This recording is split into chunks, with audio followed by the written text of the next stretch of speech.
अस्सलाम वालेकुम नाज़रीन, आप देख रहे हैं मेरा YouTube digital channel central news 11। मैं हूं आपका मेज़बान मुनीर अहमद। प्रोग्राम वही सच कड़वा होता है मुनीर अहमद के साथ। नए देखने वालों से दरख्वास्त, मेरे चैनल को सब्सक्राइब करें, लाइक करें। वीडियो और चैनल पसंद हो तो दोस्तों के सोशल मीडिया लिंक पर ज़रूर शेयर करें। अपनी कीमती आरा और मशवरे मुझे ज़रूर कमेंट्स किया करें, मैं लाइव जवाब देता हूँ। जो कमेंट्स बुरे होते हैं मैं उसका जवाब बिल्कुल नहीं दूंगा। सियासी या गैर सियासी तमाम कमेंट्स का मैं जवाब दूंगा, क्योंकि मैं एक सहाफ़ी हूँ, यहाँ बैठकर मैं सहाफ़त कर रहा हूँ। तो आज के मौजू में आपको बताता चलूँ, प्रोग्राम का आगाज़ करते हैं। सबसे पहला हमारा जो मौजू है वो बोलान एक्सप्रेस के हवाले से होगा। वहाँ क्या हुआ, कैसे ऑपरेशन क्लियर हुआ, उसके बारे में आपसे बात होगी। सेकंड, जनाब अल्ताफ़ हुसैन साहब ने एक बार फिर आर्मी चीफ साहब को ख़त लिखा है, उस पर बात होगी। और चेयरमैन आफाक अहमद साहब डिस्ट्रिक्ट सेंटर में घर तलाश कर रहे हैं, तो उस पर भी बात होगी। प्रोग्राम का आगाज़ करते हैं। सबसे पहले तो मैं अपनी पाक फ़ौज और तमाम फोर्सेस के इदारे, जिनका मैं आखिर में भी हमेशा नाम लेता रहा हूँ, उनको मैं खराज तहसीन पेश करता हूँ। बिलखुसूस अपनी आर्मी, SSGs के कमांडो, फ्रंटियर कोर और एयरफोर्स की। एक सानिया हुआ गुज़िश्ता 2 रोज़ कबल, और वो इतना आप देखने वालों के लिए, सुनने वालों के लिए वो एक मामूली हो सकता है, लेकिन हमारी फ़ोर्स के लिए और उन लोगों के लिए जो वहाँ उस वक्त सूरत हाल का सामना कर रहे थे, उनके लिए इंतहाई दर्दनाक, इंतहाई मुश्किल के लम्हात उनके लिए होंगे। और हमारी पाक फ़ौज ने, हमारी आर्मी ने, हमारे SSG के कमांडोज ने, फ्रंटियर ने, एयरफोर्स ने जिस तरह बहुत हमारे बाशऊर फ़ौज के अफसरान और जवानों की मीटिंग से जिस तरह इस ऑपरेशन को लीड किया गया, मैं समझता हूँ ये बहुत बड़ी बात है। बताता हूँ आगे मैं आपको मामला, लेकिन छोटा सा मैं आपको जिक्र कर दूँ। 11 मार्च का ये वाक़या है और 1 बजे के करीब बोलान पाक के इलाके, इसके पास एक और इलाका है कोई, वहाँ पर जाफ़र एक्सप्रेस जिसमें 440 अफराद थे, यहाँ पर दहशतगर्द जो ख्वारिज लोग थे, उन्होंने पहले ट्रेन को धमाके से उड़ाया, फिर ट्रेन को रोका। अच्छा, यहाँ पर आबादी और रोड बड़े दूर हैं, कच्चा इलाका है पूरा, जैसे कि रेगिस्तानी टाइप का इलाका है। हमारी फोर्सेस वहाँ पर, ठीक है टाइम लगा, लेकिन बहुत जल्द पहुँची। और इसमें जो इब्तिदाई मामलात में जो हिस्सा लिया वो आर्मी, फ्रंटियर कोर, एयरफोर्स और SSG के कमांडोज भी बाद में पहुंच गए थे। हेलीकॉप्टर से, ड्रोन थे, इसमें काफ़ी चीज़ें इसमें शामिल थी। अच्छा, इसमें जो हमारे DGI SPR साहब ने ब्रीफिंग दी, उसमें कहा कि इसमें जो दहशतगर्द थे, ये सारे दहशतगर्द जिनके पास वॉकी टॉकी थे, वो अफ़गानिस्तान से जो है वो राब्ते में थे मुसलसल। अच्छा, यह ऑपरेशन तकरीबन 1.5-2 दिन में कंप्लीट किया गया, लेकिन इस ऑपरेशन की एक ख़ास नोयत क्या थी, जो मैंने आपको इब्तिदाई लम्हात में मैंने आपको बातें बोली। इन्होंने DGI SPR साहब के मुताबिक टोलियों की शक्ल में, 2 टोलियों की शक्ल में इन मुसाफिरों को बिठाया, और बिठाने के बाद इनके बीच में, बिल्कुल इनके बीच में खुदकश बम्बार बिठा दिए। यानी कि अगर कुछ होता है तो ये खुदकश बम्बार भी मरेंगे और ये जो मुसाफिर थे ये भी इसमें शहीद होंगे। उन ख्वारिज लोगों का ये जहन था। लेकिन सलाम तहसीन हमारी पाक फ़ोर्स को, उन माओं को जिन्होंने ऐसे जवान पैदा किए और सरहदों पर भेजे, उन्होंने बेहतरीन हिकमत अमली के ज़रिए उन जो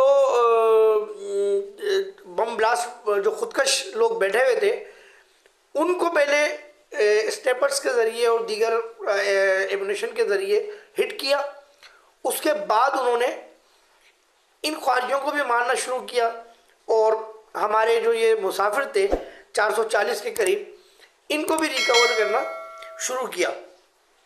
तमाम दहशतगर्द जो है वो जहन्नम वासिल हो चुके हैं। DGI साहब ने ये शाम में माशाल्लाह न्यूज़ ब्रीफिंग में बताया कि तमाम जहन्नम वासिल हो चुके हैं जो ख्वारिज लोग थे, और इनकी तादाद 33 थी। ये 33 दहशतगर्द थे जो अफगानिस्तान से आए थे सॉरी मासूम मुसाफिरों को नुकसान पहुंचाया। ऑपरेशन से पहले दहशतगर्दी की बरियत में जो 21 जानों को नुकसान हुआ उस पर उन्होंने भी इज़हार अफसोस किया और हम भी इज़हार अफसोस करते हैं और उनके अहल खाना के साथ और उनकी मग़फ़िरत की दुआ करते हैं।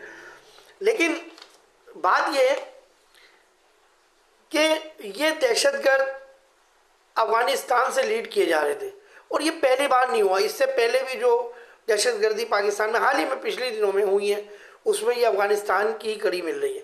अच्छा, रेलवे पिकेट पर जो थे वो 3 FC एहलकार थे, जवान थे, वो शहीद हुए हैं।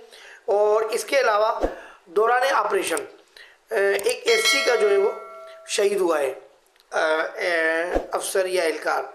रात गए तक सर्चिंग ऑपरेशन हो रहा था।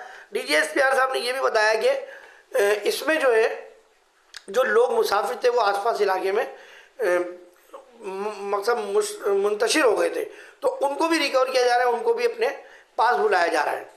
तो ये बड़ी हैरानकुन बात है कि हमारी समझ में ये नहीं आता कि अफ़गानिस्तान इतना खुलकर हमारे साथ दो हाथ कर रहा है या करवा रहा है। मैं ये समझता हूँ कि आलमी सतह पर भी ठीक है, अमेरिका ने पाकिस्तान को अप्रिशिएट किया, उन्होंने ख्वारिज को उनके हवाले किया, वो सब बातें अपनी जगह है। तो अमेरिका अफ़गानिस्तान पर दबाव क्यों नहीं डालता, भारत पर दबाव क्यों नहीं डालता कि भाई आप अपने मुल्क से बैठकर जो है पाकिस्तान में जो है दहशतगर्दी की कार्रवाइयाँ करवा रहे हैं। देखें, मैंने कई प्रोग्राम पहले भी किए, निशानदेहियाँ भी की और अभी भी मैं करता रहता हूँ। देखिए, अफ़गानियों को निकालने का कराची में ऐलान कर दिया गया है। 31 मार्च की दोबारा आखिरी डेट दे दी गई है। इसके बावजूद अफ़गानी हमारे इलाकों में घूम रहे हैं।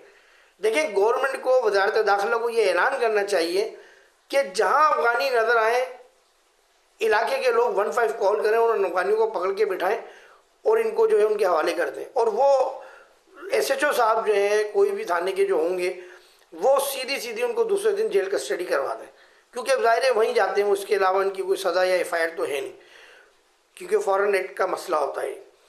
हमारे गली महलों में अफ़गानी मौजूद हैं।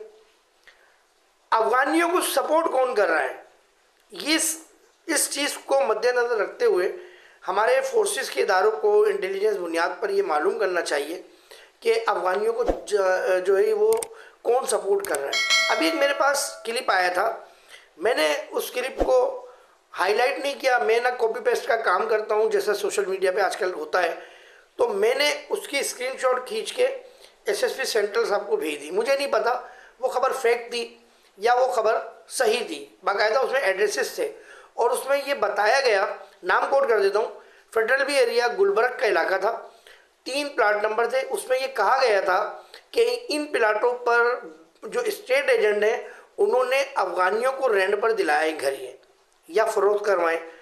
तो मैंने इसको कॉपी पेस्ट नहीं करी, मैंने इसको सीधा स्क्रीनशॉट खींचा और SSP सेंट्रल साहब ज़ीशान साहब को भेज दी और उन्होंने क्या करा क्या नहीं करा वो उनके मामला हैं। तो हमारा जो काम है, मैं हमेशा कहता हूँ, सहाफ़ियों का जो एक काम होता है, उनकी अपनी डोमेन, उनको एक अपने इख्तियारात हद तक हैं, वो इस्तेमाल करते हैं। ना तो मैं ज़ीशान साहब से पूछ सकता हूँ कि आपने क्या करा। एक शहरी होने के नाते, पाकिस्तानी होने के नाते मैंने अपना फ़र्ज़ पूरा अदा किया। तो वज़ारत दाखिला को ये ऐलान करना चाहिए कि भाई जहाँ भी कराची में अफ़गानी नज़र आए, शहरी फ़ौरन 15 कॉल करें और उनको थानों के हवाले कर दें। पुलिस उनसे कोई पूछ-गुछ ना करे, जो कॉल करने वाला हो या जहाँ से उनको थाने के हवाले किया जा रहा हो, खाली वो अफ़गानियों को लें और वहाँ से चलते बने। अफ़गानी हमारे इलाकों में मौजूद हैं, इनको हम खुद मकसद जस्टिफाई नहीं कर सकते कि ये आया अफ़गानी है, ये पख्तून है, ये कौन लोग हैं। अच्छा, इनकी शक्लें गिलगिती बिल्तिस्तान जैसों में भी मिलती है। मेरी इत्तलात के मुताबिक उन इलाकों में भी अफ़गानी मौजूद हैं। ये जो गुलबर्ग का मैं इलाका बता रहा हूँ, ऐसे कई इलाके हैं गुलबर्ग टाउन में, इधर आप चले जाएँ महमूदाबाद की तरफ, यहाँ पर कई इलाके, पूरे कराची में, जहाँ अफ़गानी जो है वो मुख्तलिफ़ स्टाइल में रह रहे हैं। मैं बता दूँ, मैं अपने तमाम इंटेलिजेंस इदारों से दरख्वास्त करता हूँ, पुलिस समेत पुलिस समेत इंटेलिजेंस इदारों से दरख्वास्त करता हूँ कि ये एक तरफा काम नहीं हो सकता, ये एक पूरा इत्तेहाद के ज़रिए काम होगा। स्पेशल ब्रांच भी काम करे, क्राइम ब्रांच भी काम करे, थानों की इंटेलिजेंस भी काम करे, हमारे तहकीकाती इदारे भी काम करें। जहाँ अफगानी किसी भी शक्ल में रह रहे हो, किसी भी मामला में रह रहे हो, उनको वहाँ से निकाला जाए। बहुत बड़ी तादाद में कराची में अफगानी मौजूद हैं। मुझे खौफ होता है खुदा न खास्ता अल्लाह न करे हम यहाँ कराची में किसी साने का सामना हमें न करना पड़ जाए इनकी वजह से। लेकिन अल्हम्दुलिल्लाह हम कराची वाले जाग रहे हैं, जागते हैं। हम इंशाअल्लाह ताला अपनी फोर्सेस के साथ हैं और ऐसा कुछ नहीं होने देंगे। दूसरा मौजू मेरा है कि अल्ताफ़ हुसैन साहब ने ख़त लिखा है आज से 3-4 दिन पहले आर्मी चीफ जनाब जनरल हाफिज़ आसिम मुनीर साहब, और उन्होंने कहा कि पिछली बातें भुला दें और नई बातें करें और बिल्कुल हम इत्तेहाद करें, आप हमसे बात करें आप, और हम पाकिस्तान से मोहब्बत करने वाले लोग हैं, हम पाकिस्तान बनाने वाले लोग हैं। और पहले भी जो है हमने फ़ोर्स का साथ दिया और हम जो है आपको वक्त आने पर 1 लाख और इससे भी ज़्यादा अपने कारकुनान आपको देंगे, आपके साथ शाना बाशाना हम खड़े हैं और खड़े रहेंगे। यानी इस किस्म के कई जो मामला थे वो अल्ताफ़ हुसैन साहब ने आर्मी चीफ साहब को ख़त में जो है वो बताया है और उनको अपने ताउन का यकीन दिलाया है। नो डाउट इसमें कोई शक नहीं है कि अल्ताफ़ हुसैन साहब की पाक फ़ौज से मोहब्बत कोई ढकी छुपी नहीं है। पाक फ़ौज से जो मोहब्बत थी अल्ताफ़ हुसैन साहब की, अल्ताफ़ हुसैन साहब ने एक रैली निकाली थी पाकिस्तान में, जिसका मैंने पिछले भी किसी प्रोग्राम में जिक्र किया था। और ये वाहिद रैली थी पाकिस्तान में जो आज तक कोई सियासी जमात, कोई सियासी कारकुन इतना पुरअमन तरीके से उस रैली में शामिल जिस तरह हुआ था कोई हुआ हो। और हमेशा अल्ताफ़ हुसैन कहते थे कि हम आर्मी फ़ौज के साथ खड़े हैं, हम फ़ौज के शानावाज शाना हैं। और उन्होंने कई बार जब तालिबानाइजेशन का ये ऑपरेशन शुरू हो रहा था जनरल मुशर्रफ साहब के दौर में, तो MKM ने इस पर काम भी किया था, MKM के कारकुनों ने बाकायदा इस पर वर्किंग की थी। तो अगर मैं समझता हूँ कि आसिम मुनीर साहब जो हाफिज़ जनरल हमारे आर्मी चीफ हाफिज़ आसिम मुनीर साहब हैं, उनको गौर करना चाहिए।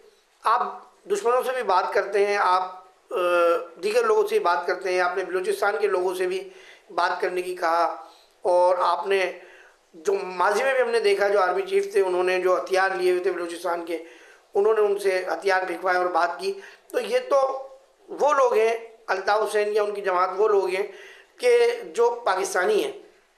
ठीक है, इनकी क्या एक्टिविटी थी क्या नहीं थी, जो हमने सुना हमने देखा आधी से ज़्यादा एक्टिविटी तो इनकी आर्मी के ही जो है अफसरान जो रिटायर हुए उन्होंने क्लियर कर दिया था कि ये सब झूठ था, जिसमें जीनापुर की साजिश थी, रॉ के राब्ते थे और भी जो था। खैर देखिए, दायरा होता है, छोटा मुँह बड़ी बात, मेरे मामलात नहीं है, लेकिन मैं एक अपनी बात कर रहा हूँ जो हमारे जहनों में है। एक दायरा होता है, ठीक है, आप अल्ताफ़ हुसैन साहब को इजाज़त दें पाकिस्तान की सियासत में हिस्सा लेने के लिए। अल्ताफ़ हुसैन साहब खुद तो नहीं करते थे कोई काम, जो करते थे वो आज भी किसी न किसी तंजीम में मौजूद हैं। तो अल्ताफ़ हुसैन साहब को दायरा दिया जाए कि आपने इस दायरे में रह के काम करना है, पाकिस्तान की सलामती के लिए काम करना है। जहाँ पाकिस्तान से एंट्री होंगे, पाकिस्तान की एक्टिविटी से आप बाहर जाएंगे, हम आपके ख़िलाफ़ फिर भरपूर एक्शन लेंगे।